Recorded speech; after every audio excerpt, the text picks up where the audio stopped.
O Bolsonaro ganharia a eleição no primeiro turno se não tivesse errado no primeiro ano e meio.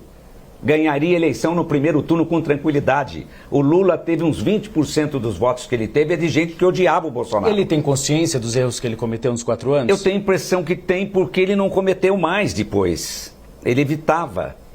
Porque ele cometeu, esses erros eram imperdoáveis, porque o povo não perdoou ele. E isso não foi, foram milhares de pessoas. Eu não me arrependo de nada do que eu fiz na vida. Eu fiz um questionamento que nós tivemos uma dúvida com as urnas novas e com as urnas velhas. Não me arrependo do que eu fiz.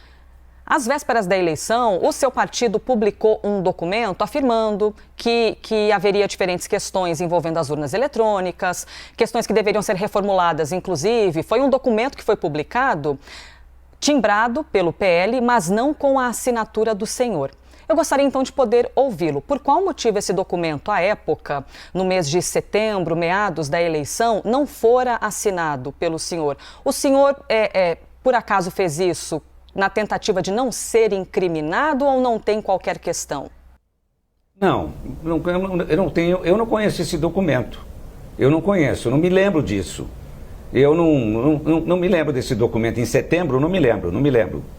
Isso. Foi um documento que foi divulgado que tinha, por exemplo, um questionamento sobre as urnas eletrônicas e acabou não tendo a assinatura do senhor nem o emblema do partido.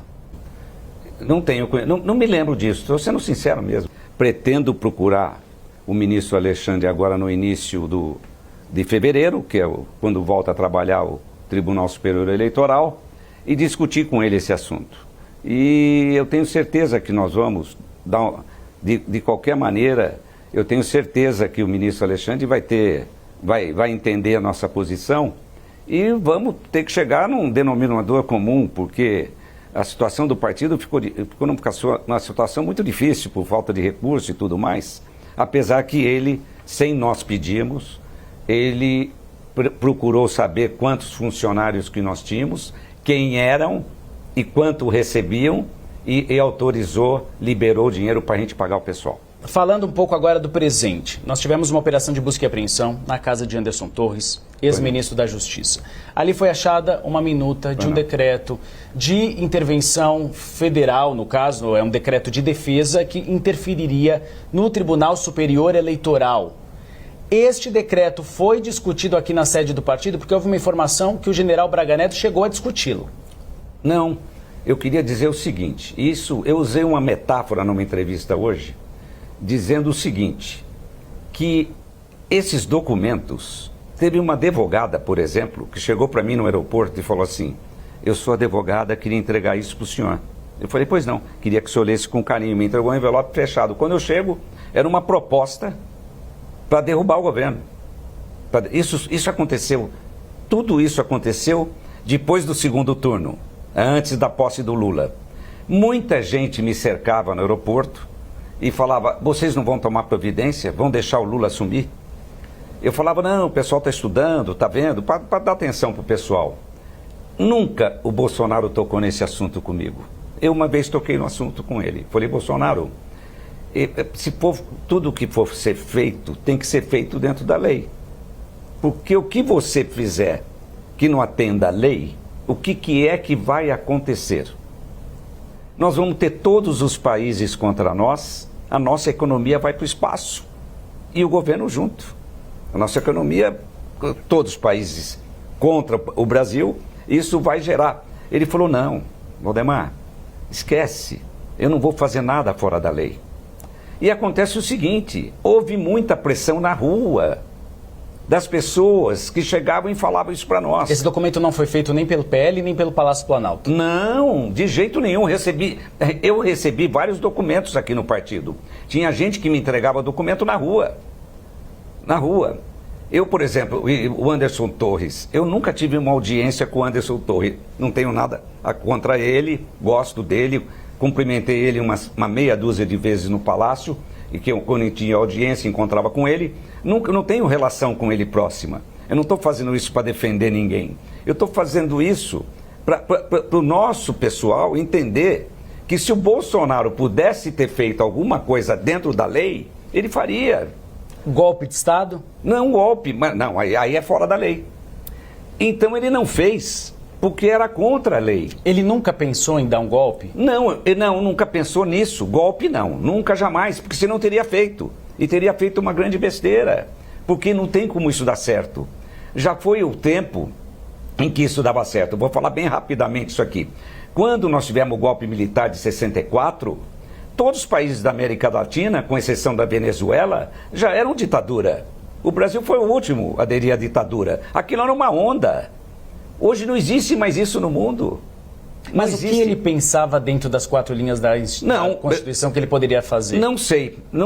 Ele não discutia esse assunto comigo. O Bolsonaro é um camarada que fala pouco. Eu ia muito no Palácio, mas esses assuntos ele não discutia comigo. E não acredito que ele pudesse estar estudando. Não sei se ele estava ou não. Mas acontece o seguinte, ele nunca fez nada fora da lei. O senhor considera essa minuta grave?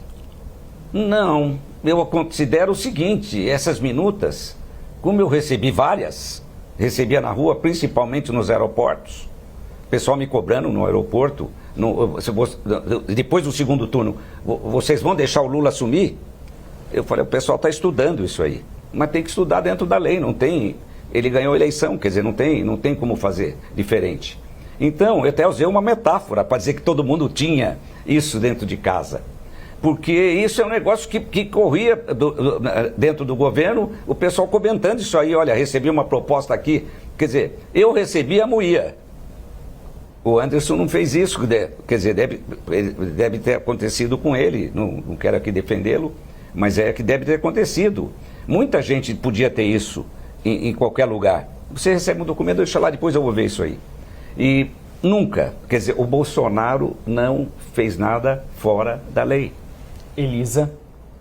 Eu tenho uma pergunta a fazer, mas só para não deixar nenhum fio desencapado aqui na conversa, o documento ao qual eu me referi agora há pouco é do dia 28 de setembro do ano passado, quando foi distribuído pelo Partido Liberal, na tarde de uma quarta-feira, um documento apontando falhas no processo eleitoral brasileiro e que, na época, não fora endossado, assinado por Valdemar Costa Neto. Só complementando aqui a informação na pergunta que eu fizera há pouco, e Valdemar já nos respondeu dizendo que não se lembra desse documento.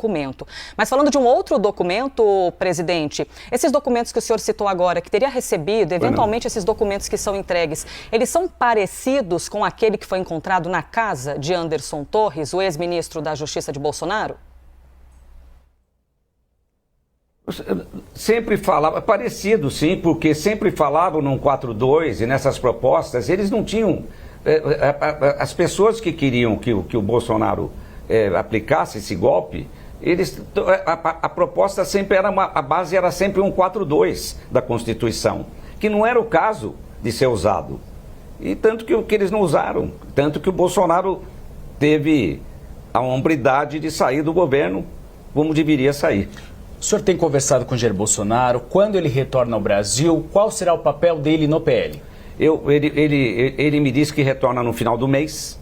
E o partido aqui no PL ele vai ter uma importância muito grande, porque nós temos o pessoal que é de direita, eu diria de extrema direita, e esse pessoal, eu vou ter um pouco de dificuldade com eles, eu não tenho dúvida, e ele pode me ajudar muito nisso, porque todos eles respeitam muito o Bolsonaro, consideram o Bolsonaro, e o Bolsonaro pode fazer um grande trabalho aqui no partido, devagar, participar de palestras, pode começar nas eleições municipais, nos prepararmos para as eleições municipais. Hoje nós temos 350 prefeitos no Brasil, nós pretendemos chegar a 1.000 prefeitos, mas para isso o Bolsonaro tem prestígio nesses lugares, nessas cidades, então ele pode dar um impulso muito grande nos nossos candidatos. O senhor falou da dificuldade de lidar com essas figuras da direita. É difícil. Que, inclusive, estiveram envolvidas no 8 de janeiro. O senhor acha que tem possibilidade de se repetir no Brasil um 8 de janeiro? E como o senhor avalia o 8 de janeiro? Não, então, o 8 de janeiro eu avalio da seguinte forma. O governo federal era o responsável para dar segurança no 8 de janeiro. Era o governo que cuidava disso. Não era o Bolsonaro mais. O Bolsonaro não era presidente. Então, o que aconteceu? Eu li um documento feito pelo ministro da Justiça. No dia 6 de janeiro, ele assinou uma portaria determinando que a Guarda Nacional desse segurança para os próprios federais. O que não aconteceu. Não tinha um cidadão da Guarda Nacional lá. Quer dizer, aquilo aconteceu porque não tinha a segurança que o governo deveria ter dado lá. Vamos lá. Radical tem em todo lugar. E quem quebrou, quem fez alguma coisa de mal, tem que pagar. Eles têm que ser rigorosos com essa gente.